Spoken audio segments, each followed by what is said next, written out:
We're about to chat with an adoptee about his experience with adoption and race. Join us today on Fostering the Future. Welcome to the Fostering the Future podcast, a show about all things child welfare, dependency, adoption, and foster care. Here are your hosts, veterans in the world of child welfare, Jack and Kat.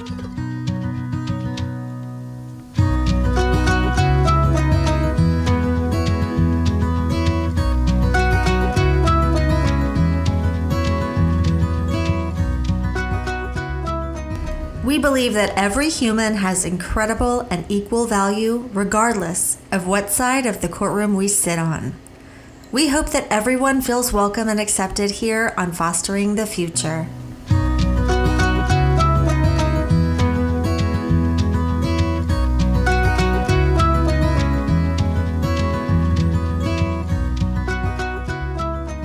Make sure you follow us on Facebook or Instagram as Fostering the Future Podcast, or check us out on our website at fosteringthefuturepodcast.org. This is Kat, and I'm here with Jack, and today we're chatting with Rick, who is a TikToker and a gym rat, and also happens to be adopted. Thank you for joining us, Rick. Yeah, absolutely. We're glad you're here. Before we get started, we have a very serious question to ask you. What is your favorite beverage at Starbucks? I actually don't drink anything coffee related. I don't think I've ever stepped foot into Starbucks. Wow. I got the idea from your TikTok that you have a pretty healthy lifestyle. Is that why you don't drink coffee, or do you just not like it? No, I work out and do things so I can enjoy the things I like. So Little Caesars, I eat pizza all the time. But as for caffeine, I can't sleep if I have any caffeine in my system. And so I just stay away from it. So instead of Starbucks, your vice is Little Caesars? Heck yeah. Been waiting for that sponsorship since high school. What is your Little Caesars order? Either the slice and sticks or just a pepperoni pizza. Is Little Caesars the one that just started making those little, what are they called? Yes. Yeah. Those are pretty tight. We had gotten Little Caesars for the kids last week. My husband brought those home and he was like, you've got to try one of these. They're pretty awesome. Have you heard about them, Kat? It's like a little, I don't even know how to describe it. It's like a little ball of pizza. No, but I'll have to try that. It's like a closed little pizza ball. I don't know. So Rick, you have experienced success on TikTok and you have over 1 million followers, which is really hard for me to even imagine. I think I have like 700, maybe, not many. What were your thoughts when you started your account, and did you expect it to come this far? I guess I had never started it with a goal. So before TikTok was a thing, before it had hit, I started making videos in college. I was always just making weird videos and putting them on my Snapchat story. And I had a friend that was like, yeah, they have an app for that where you can just go do it there. And I think that was his nice way of being like, we're getting annoyed of your Snapchat stories, bro. Go do that elsewhere. But yeah, so downloaded it, just started posting videos, and people seemed to like it. And then before I knew it, I had amassed somewhat of a following. And yeah, so it was kind of like a bet as well, because there was this girl in our friend group that we had been hanging out for a Friendsgiving, and she was bragging to everyone, I got 100 likes on TikTok, and we're enough, it can't be that hard. And then the very first video I posted ended up just blowing up. It was kind of just we told you, but also oh. What was the video? I was doing a bunch of voice impressions. And so, oh yeah, that'll do it. Yeah. And then you have talent. That'll do it. I was super into video games at the time as well. And so did some gaming videos, just very basic, relatable. And then, yeah, the rest is history. That's awesome. Really cool. Rick, can you tell us a little bit about yourself? Yeah. I love working out. I wish I had the motivation for more one-on-one. Because I would have just been a trainer or something, but I really like the idea of, just expressing yourself through fitness in that way. And that's not all fitness, because there's the people out there who run. You won't ever catch me running. That's not something that I'll ever volunteer to do. But yeah, I also love to travel. The world's really big. It's beautiful. People are super cool. Just seeing how different everyone is everywhere you go. And I just think it makes you a little more prepared for the world around you if you can say you've been outside of your backyard. Yeah. What's the coolest place you've been to? Your favorite? My favorite place that I've ever been to? Yeah, that's a tough one, because I guess There's like the physical like locations that you would go where you'd be like, this was super awesome. But then you have the element of like going certain places with like certain people. And because I've been a lot of cool places, but like one of my favorite would be my roommates in college were very into the outdoors. And so we just randomly went camping in the middle of nowhere in the woods. And that's one of my favorite places I've ever went. It's hard to like compare the two when one's got a little more like sentimental value while the other has exploratory value, I guess. So Jack watched one of your stitches where you responded to a popular TikTok asking why so many white people adopt Black children. And you prefaced it by saying that you are a Black man adopted by white parents. Can you tell us about your adoption, only what you feel comfortable sharing? Yeah. So I was adopted. My brother and I were both adopted. So we're Haitian. We moved around a lot, especially growing up like early on. I think just like being adopted, there's just different challenges. And when I saw that video, I was really disappointed because it almost paints like the character of what people would perceive like my parents as. And like, I think my parents are like the greatest people on the planet. I just really didn't agree with how she was trying to like frame the people who adopt. I think there's very little that she knows about the individuals that choose to go out of their way and like raise people that aren't their own. It rubbed me a little the wrong way. So I tried to speak up somewhat against it, but also I try to be like loving and understanding at the same time. Oh, yeah, I think you did a good job. So you and your biological brother were both adopted from Haiti? Yep. And then you got to the United States and you moved around a little bit? Yep. I bet that was culture shock when you got here. Yeah, it was insane. So my brother was actually adopted first. That's when they like discovered who I was. And then they came back a few years later to adopt me. When they adopted your brother, they found out that he had a brother and then came back to adopt you. Is that kind of what happened? Yeah. How old were you when they adopted you? When I got to the States, they assigned like Social Security, birthday, things like that. I think they were hoping to kind of keep my brother and I close together. So they put us in the same grade. And so I'm the same age as him. It's kind of like a wonky thing. I always joke with my parents, if I get adopted again, I'm going to be older than my brother next time. So they like picked your birthday? Yeah. So they didn't really have records, too much information about us, like birthdays, anything like that. And so we were adopted, I think in 2002, 2003. So what age did they assign you? I guess what I'm wondering is like, were you middle school age, elementary school age, toddler age when you came here from Haiti? We were elementary school age. We were both put in like a lot of English classes to like learn English so we could be in school.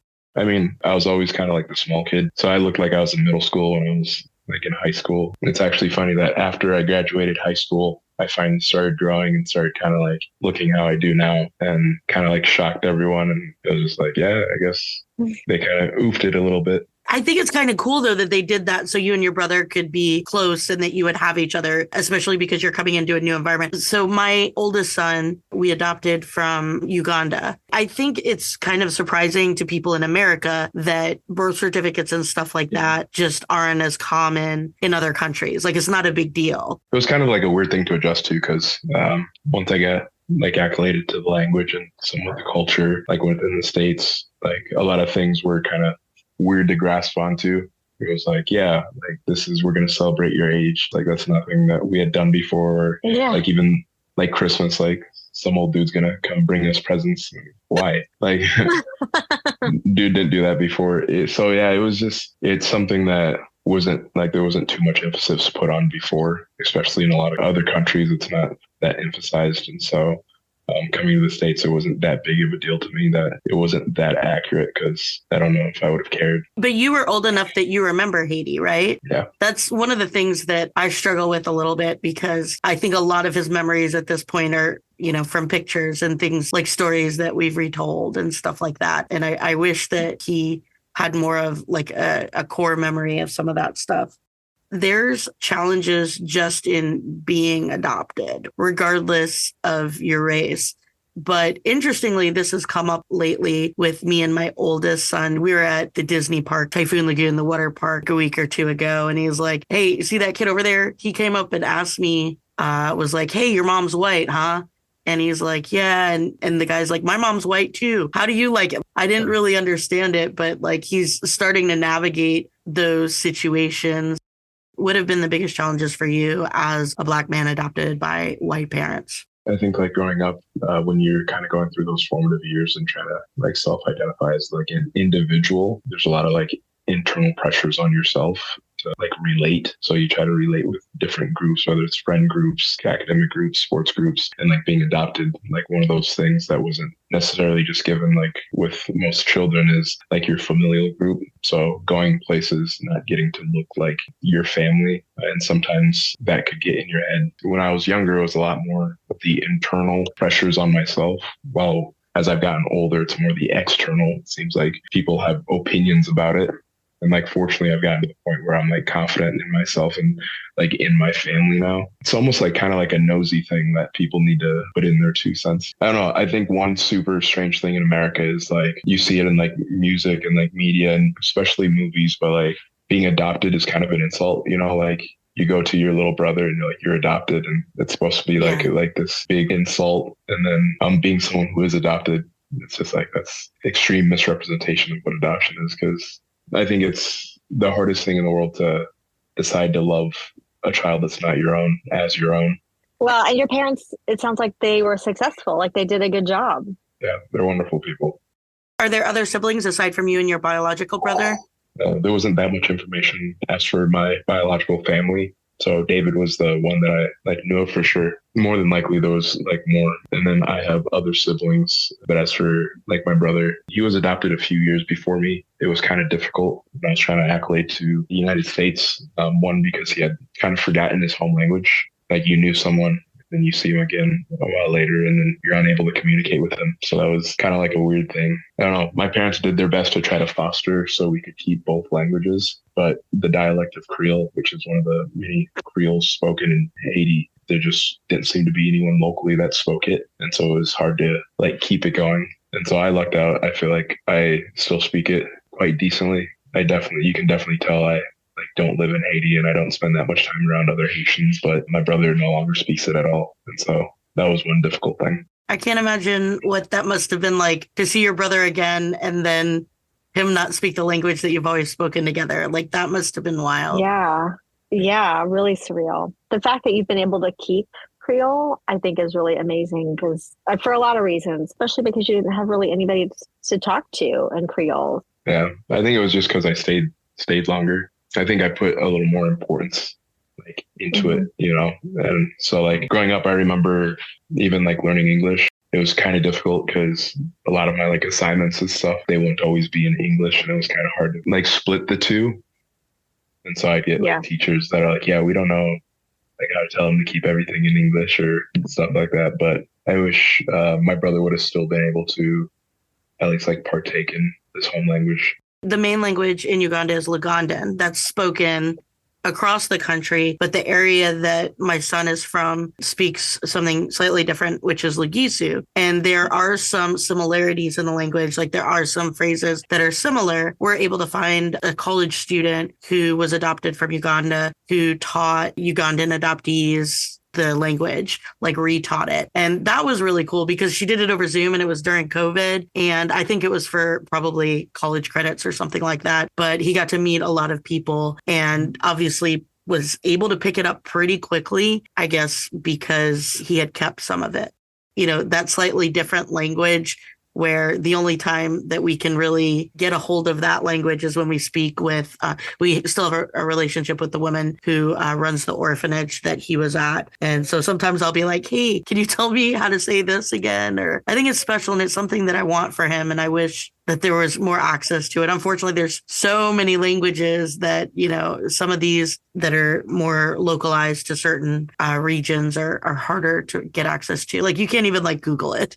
I mean, I'm sure like someone who is like a developmental psychologist could speak to this a lot better. But I think that the language that you had when you were small and didn't have any like written language and those like really early developing years, I think there's a lot of like emotional connections there. I think it is really good to maintain as much as that of that early language as you possibly can. In every language, there are things that you can only really connect with in that language, or you can only really describe in that language. I know German is like famous for that, having so many words that describe things that we don't have here. So I think it's really amazing that you were able to keep that, you know, as much as you could. My parents are deaf, and so I had like really poor English language skills. really like my entire childhood. I probably still do. I can remember being like 7 and 8. There are lots of words I didn't know, like a lot. And I remember not saying certain things like, I think I've told you this, Jack, but like not saying, my mom had a baby when I was 7 and I didn't want to say diaper because I was afraid I would say diarrhea. And that was so embarrassing to me that I would accidentally say that. I made all these substitutions. So instead I would say Pampers because my English skills were just like not great. What are some things that you are thankful that your parents did right? You kind of think your parents are heroes no matter what, like it's kind of hard to see your dad as anything else but Superman and like your mom as anything but the most caring and like smartest woman on, you know what I mean? And so the fact that they can look back and say that they did their best in like raising us, like they loved us. I think that's like all I can ask for, especially comparatively speaking to like what my life would have been. It's hard not to just be grateful for like them, period. I think there's like so much maturity in that because I think a lot of times people don't see that. Yeah. In the sense of educating the rest of us who are still raising little ones, adopted little ones that don't share the same shade of skin. What are some of the things either that you wish your parents had done different or that your parents did differently from most parents that you think helped, whether it be your mental health or your overall wellness and view of self? I don't know that there's anything that can be done that's going to take away from the fact that I feel like every adopted child at some point in their life is going to feel like they don't belong, and I don't think it's a realistic idea to think that there's things you can do, especially during formative years. That's kind of what kids do anyway. They just tend to go through those times of uncertainty. And so it might be somewhat an unrealistic standard or pressure to put on parents. I just think the biggest thing is as long as you can like love the children as if they were your own, I don't think there's much you can do wrong. I would compare it to any other parent. As long as you know that like you treat and you value your kids as your own, you like love them how a parent is supposed to, then you can be there for them during those times. But I don't think looking back, there's anything my parents could have done to eliminate the fact that like I felt certain ways or I thought certain things at certain times. It was kind of just something that I had to experience, go through.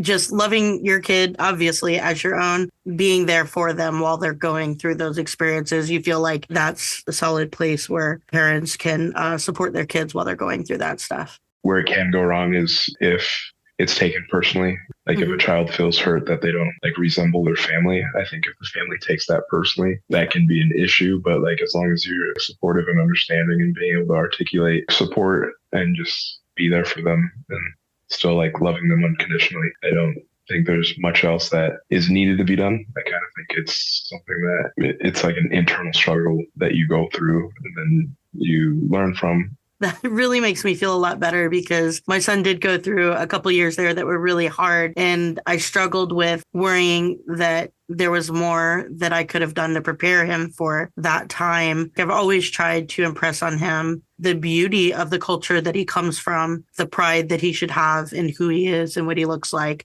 And so it was really hard to watch him go through a period of time where he questioned like his own value, because I'm like, the person I see in front of me is literally one of the most amazing human beings on the planet. The fact that I get to parent him, I'm kind of obsessed with him, but the fact that I get to be his mom to me is like, I just don't understand how I got so blessed to be able to have that role in his life. I'm just so in awe of like the strength that he has and who he is. And like, it blew me away that he could go through not feeling confident in himself. I think all parents were always like, how could I have done this better? And how could I have made this easier for my kid? It does make me feel a little better for you to say that that's probably just something he would have to go through regardless of what I could have done to prepare him for it. Did they do anything to like support your culture? You were adopted as a child from Haiti, so it's not like you were a newborn who knew nothing. You had an entire culture that you left behind. Yeah. I guess with Haiti being as small of a population as it is already, and then it's not that prominent within the States, especially in the areas that I was living. There are like pockets of populations within the United States, Southern Florida and like Louisiana, things like that, that are very saturated with like Haitian people and a bit of Haitian culture. But I guess with the locations that I was at, it's kind of like a hard feat to try to you know? Yeah.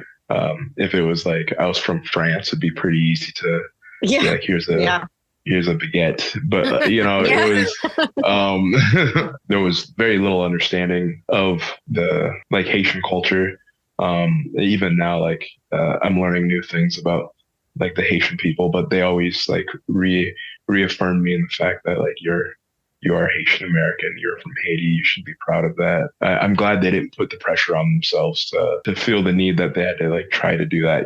They tried their best to make sure I was confident in my identity, but at the same time, I don't know if it was the most realistic ask for them to be able to do that. It's kind of a difficult thing. And then as for that's fair. the small subpopulation of Uganda, I feel like that'd be like difficult too. If it was a little more like prominent, Nigerian with the most popular language, there's going to be a lot more things that you can do to accolade them like within those cultures. But especially when it is a rarer population or a smaller population, it is hard to bring that within life, especially dependent on location within the States. I think that people often do put a lot of pressure on themselves to do those things.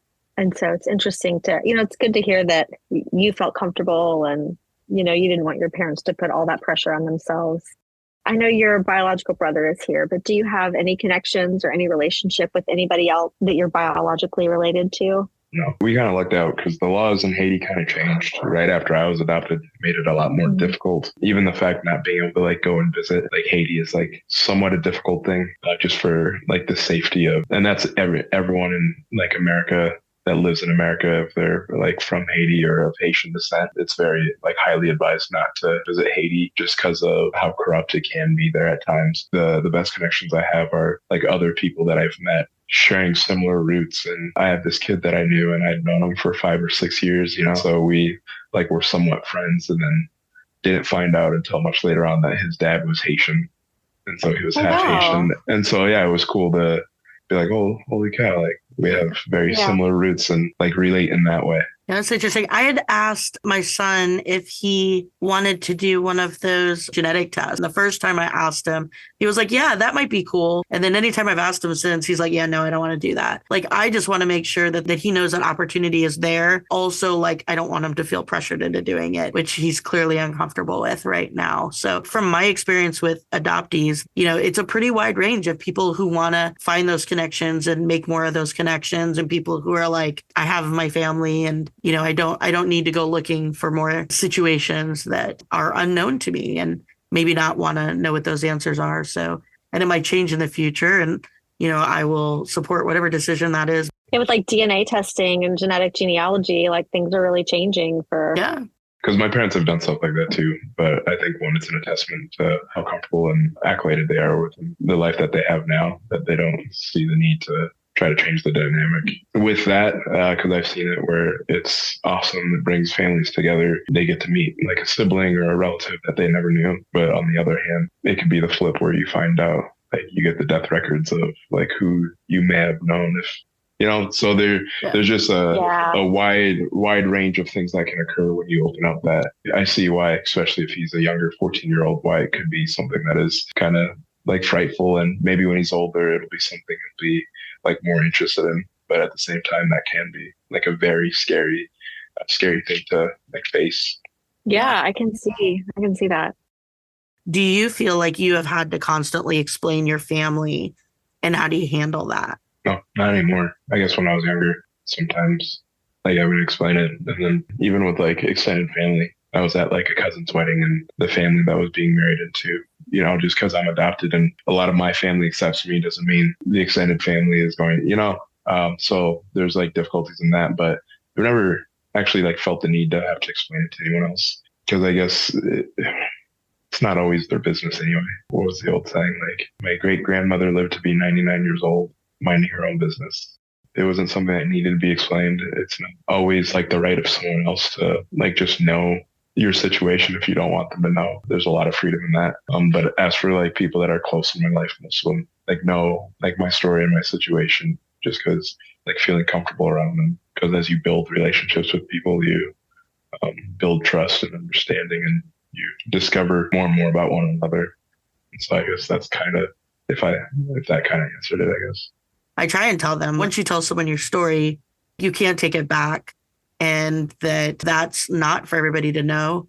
It's for you to choose who you're going to entrust that in. And so I try and give them the confidence to know that they don't need to answer anybody's questions. And that's kind of how I handle it. I'm probably getting meaner in my old age, but I have been the white mom of Black children for 12 years now. And it's nobody's freaking business. And in this day and age, if you like have to question why people in the same family look different, that's an issue in and of itself. So when I do get comments, if it's from somebody that I don't know or someone I barely know, I usually make like a sarcastic comment back, or I just don't answer. So people are nosy, just like you said. They are. Yeah. And, I feel like it took me I'm not saying that I have figured it out by any means, but I tell my kids all the time, some things are private. Just because someone asked you a question does not mean that you're obligated to answer. And it's a different situation for my kids, but I have one on the spectrum. So my goal was, you don't need to tell everybody. You know what I mean? You don't have to. People don't need to know your health information just because they're in your orbit. But I feel like that's a really good lesson that I have only recently learned. Some things are private, and it's okay to answer a question. That's private information, which I've only started doing recently. The place where you grew up, do you feel like there was an equal representation of Black and white people in the population? I don't know. I never really put like that much value in that. I think one of the coolest things I think my mom has ingrained in us is the character of person. And it doesn't really matter what like the person looks like. I've never really like sought out to specifically interact with people who look like me or to like fit into a group that is. It was always just kind of like, man, I really vibe with this person. Yeah. Whether they look like me or not. That's kind of gets back to a big thing I think about is like culture is beautiful. So is individuality within culture.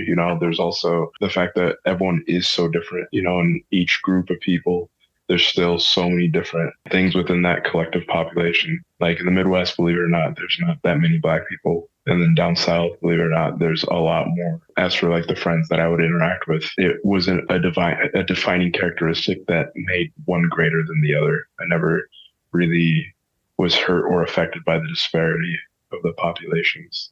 It was just who I chose to surround myself with. Yeah, I feel like society puts a lot of outside pressure to like interact with the people who look like you. That's kind of like reverting to what the issues were in the earlier, the people that I've hung out with have looked every shade of the rainbow.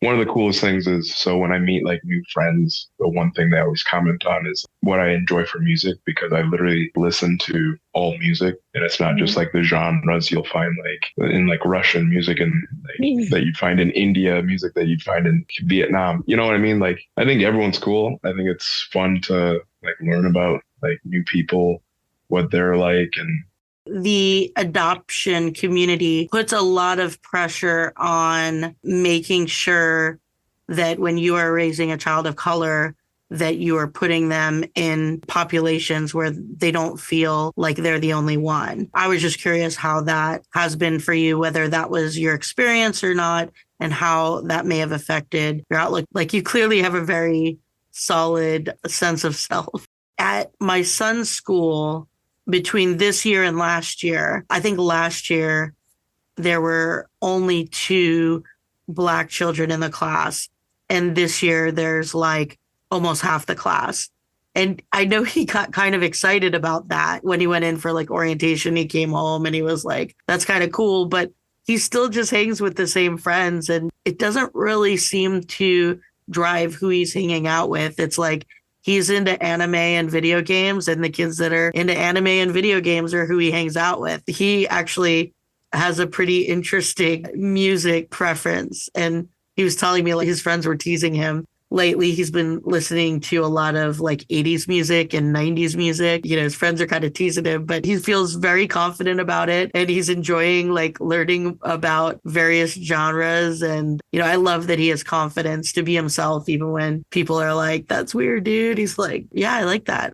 I think a lot of people don't realize that like the curiosities of people that don't necessarily understand that things they say end up doing a lot more harm or is a lot more counterproductive of like what their motivations are. For your son, more than likely 90% of the experiences where he's realized he was the only Black person was when someone else told him. And like a lot of times it's like Looking back in those situations, what have I noticed? A lot of people really need to think of the dynamics of like humans as individuals and then as collectives, and then base their actions and motivations from that.